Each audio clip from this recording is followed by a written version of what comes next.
You can repurpose your podcast content so you're making the most of each episode. So many of you have a groundswell of content you don't even realize and you're not maximizing it. So many law firms do what I call one and done, which is that they post content once and it never sees the light of day again.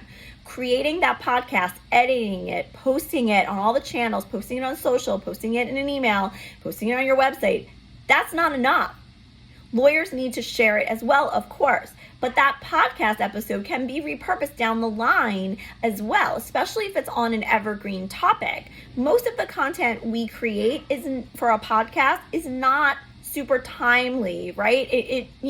Yes, it may be about a current event or a case or something, but you can use it later. So your podcast needs to be part of your social media and content marketing strategy, okay? You can also, by the way, consider a LinkedIn newsletter. I love LinkedIn newsletters. They are a great way to disseminate information, but you should be also posting your podcast on LinkedIn and a LinkedIn newsletter, in your email newsletter. Do you catch my drift? Right? We're going to do all these things. The audiograms I love. A lot of firms aren't using these. They're really easy. Essentially, it will take an audio clip of yourself or whoever the speaker is talking about the topic, and then you would link to the full podcast, okay? The transcription I mentioned before, the sending out the newsletter I mentioned as well. You could have a newsletter simply dedicated to your podcast if you are a prolific podcast producer.